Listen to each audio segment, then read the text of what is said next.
Hi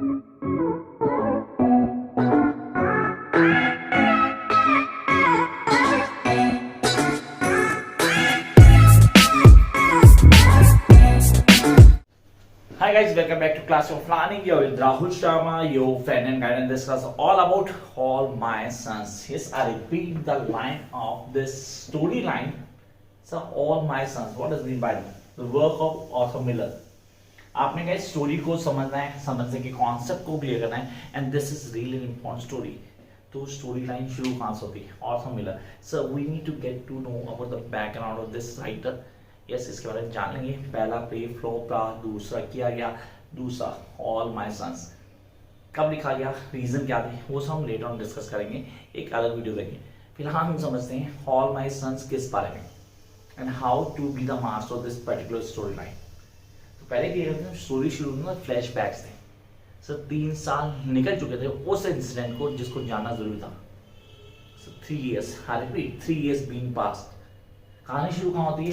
शुरू होती है केलर राइजेस में. केलर राइजेस जहाँ पे एक आदमी न्यूज़पेपर पढ़ रहा है, अराउंड 60 की एज है उसकी. वो न्यूज़पेपर पढ़ रहा है. सर कौन? मिस्टर जो केलर.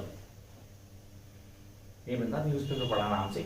दूसरी तरफ इसकी वाइफ केट केलर एक पौधों को पानी दे रही है. सीन रिपीट कर दिया गया, प्ले शुरू हो चुका है. अब प्ले शुरू हुआ, कैरेक्टर्स को क्लियर कर दिया. 2 dominant character, the Joe and his wife Kate, इनको डिफाइन कर दिया. अब इनका एक बेटा भी है. सर एक्चुअली इनके 2 बेटे थे, अभी एक ही है, वो है क्रिस. 2 थे, दूसरा था लैरी. लैरी केलर और क्रिस केलर, ये 2 बच्चे हुआ करते थे इनके. अब सिर्फ एक रह गया. सर वो दूसरे को क्या हुआ? Now coming to the point, seriously, now we guys need to clear the concept. I hope you are having the pen and notebook. अगर पेन नोटबुक नहीं है तो गड़बड़ हो जाएगा guys. इसको क्लियर करना बहुत जरूरी है. The first and the foremost thing, guys, the basic background of this story is all about what happened 3 years before. 3 साल पहले हुआ क्या था? 3 साल पहले अमेरिकन एयरफोर्स के 21 प्लेन क्रैश हुए थे. 21 प्लेन क्रैश हुए थे due to the use of defective parts जो कि मैन्युफैक्चर हुए थे इन्हीं की कंपनी में. Yes, the manufacturing company of Joe and Steve. Joe Keller and Steve his friend, seriously उसका फ्रेंड स्टीव डेवर. इन दोनों की कंपनी थी जिसको ऑर्डर मिला था at the time of war.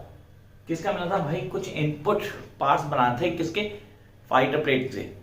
उनके लिए इनकी कंपनी को ऑर्डर मिला था. बहुत अच्छा खासा प्रॉफिट हो रहा था.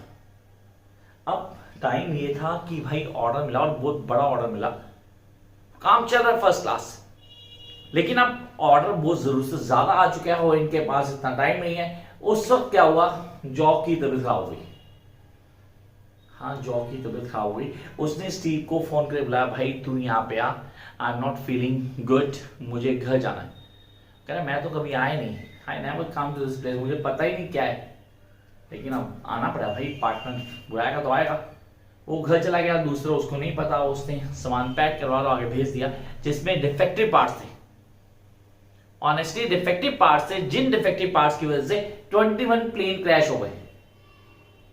केस चला, सजा मिली. सीरियसली इन दोनों को उठा के जेल में डाल दिया. लेकिन लेटर ऑन पता लगा भाई, जॉन ने बताया मैं तो तबीयत ठीक नहीं थी, मैं तो वो था ही नहीं, I was unaware of the facts कि क्या भेजा क्या नहीं भेजा. तो उसको फ्री कर दिया गया. लेकिन स्टीव अभी बेचारा जेल में है, वो जेल में ही है. थोड़ा वापस आते हैं सीरियसली. अब इससे पहले क्या होता, इनकी फैमिली अच्छी खासी थी. स्टीव डेवर और किसकी? जॉ की फैमिली, जॉ केलर की फैमिली अच्छी थी, मिलके काम कर रहे थे और दोनों रिश्तेदार भी बन रहे थे. क्यों? क्योंकि यहां पे जो स्टीव डेवर है, इसकी बेटी एना डेवर का एंगेजमेंट हो चुका था. किसका? लैरी डेवर के साथ, सॉरी लैरी केलर के साथ. लैरी और एना की दोनों की एंगेजमेंट कंफर्म हो चुकी थी. सब कुछ ठीक चल रहा था. अच्छा, मैंने मेन चीज तो बताई नहीं यार, ये दोनों भाई पायलट हैं. दोनों अमेरिकन एयरफोर्स के अंदर पायलट हैं. और लैरी और एना की दोनों की एंगेजमेंट हो चुकी थी. And then this all had happened. और उसके बाद एक प्लेन क्रैश हुआ, जिस प्लेन को कौन चला रहा था? Larry and he died. ये प्लेन क्रैश हुआ, वो तब से मिसिंग है, सबको पता है कि वो मर चुका है एक्सेप्ट केट केलर। इसको विश्वास नहीं है कि इसका बेटा मर चुका है। ये फिर भी लोगों से पूछती है हर जगह, आज के नहीं बनाए सीरीज नहीं बनाए यहाँ पे हमारे फ्रैंक लूबे, जिसका एस्ट्रोलॉजी में बहुत ज्यादा इंटरेस्ट है, तो उससे पूछती भी है, पता करके बता भाई मेरा बेटा वापस आएगा नहीं आएगा। ये minor characters, these are minor characters. Mister doctor Jim Bayliss, Sue Bayliss उसकी वाइफ, फ्रैंक लूबे और लिविया लूबे ये इसकी वाइफ। डॉक्टर दिखाया गया, सीरियसली डॉक्टर का काम है लोगों के लिए काम करना, हेल्प करना, पैसे परवाना करना, लेकिन ये सब कुछ अच्छा करता है सीरियसली, लेकिन कहीं ना कहीं फैमिली को प्रेफरेंस ज्यादा देता है इंस्टेड ऑफ प्रोफेशन, जो डिपिक्ट किया गया। स्टोरी के अंदर चीजें लेआउट से अलग नहीं होनी चाहिए। जैसे मैंने अभी एग्जांपल दिया, मैंने सीधा वहां से पॉइंट यहाँ ले आया, क्यों? क्योंकि आप लोगों को थोड़ा कॉन्सेप्ट क्लियर होना चाहिए। आपको पता लगे दो भाई हैं, दोनों पायलट हैं, जो कि किसके बच्चे हैं? दोनों जो और केट के बच्चे हैं, जिनमें एक का प्लेन क्रैश हो चुका है, तब से वो मिसिंग है और माना जा रहा है कि वो मर चुका है। लेकिन इन 3 सालों में हुआ क्या? इन 3 सालों में स्मिथ जेल में आ चुका है, जो वापस आ चुका है, बिजनेस चल रहा है फर्स्ट क्लास, सब कुछ ठीक है। लेकिन यहाँ पे जो एना है, जो कि बेटी है स्टीव की, उसका एक भाई है जॉर्ज देवर, जो सीन में नहीं था, 3 साल बाद सीन में आया, लॉयर बन के वापस आया, अपने फादर को छुड़वा के लाएगा, लॉयर बन चुका है, वापस आएगा। लेकिन यहाँ पे सिस्टर इसकी एंगेजमेंट हुई थी किससे? लैरी के साथ। लेकिन now after the crash of Larry's plane, Leo और क्रिश, यस, दोनों के दोनों क्लोज आ चुके हैं, and now they are going to get marry soon. दोनों शादी करने वाले जल्दी,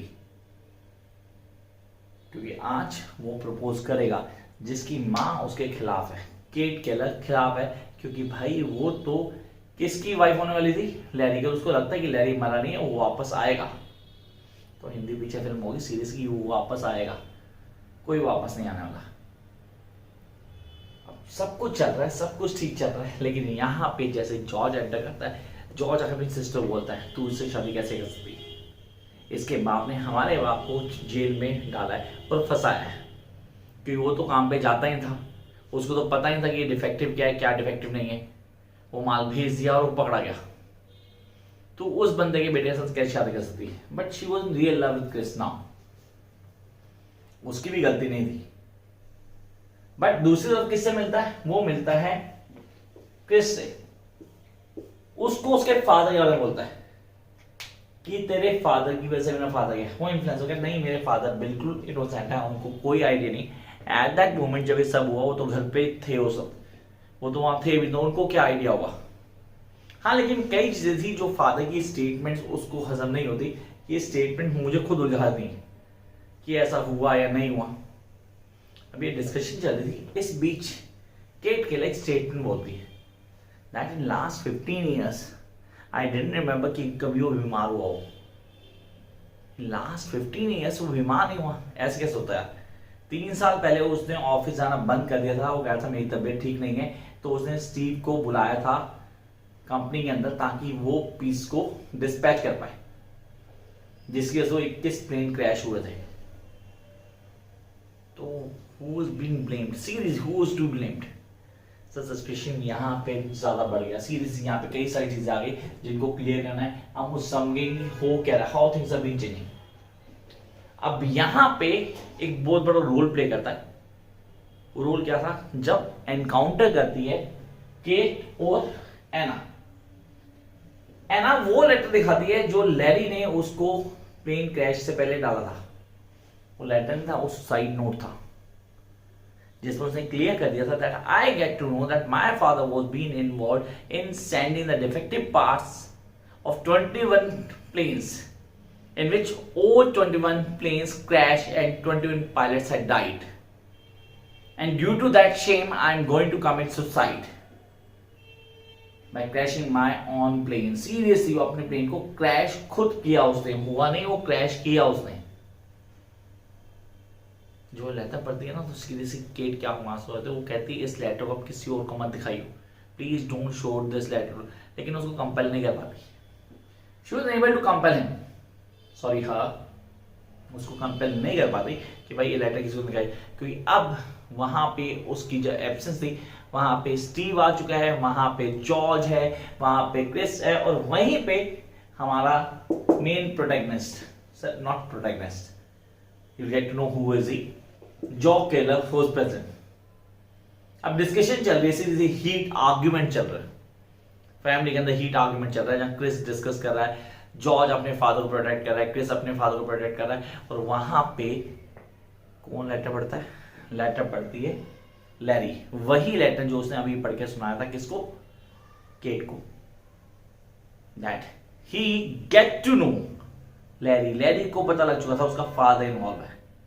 and after hearing this, seriously after hearing this, Joe को सीरियसली एक सदमा लगता है, बिकॉज वो तो अभी तक मान नहीं रहा था कि that he was responsible for this, but now he get to know that not 21, even my son murder was to be blamed on me only. उसका बच्चा भी उसी की वजह से मरा है। He felt guilty, seriously, उसको बहुत गिल्टी महसूस होती है। रूम के अंदर जाता है और तभी एक शॉट के बाद अभी killed himself, and the story ends here.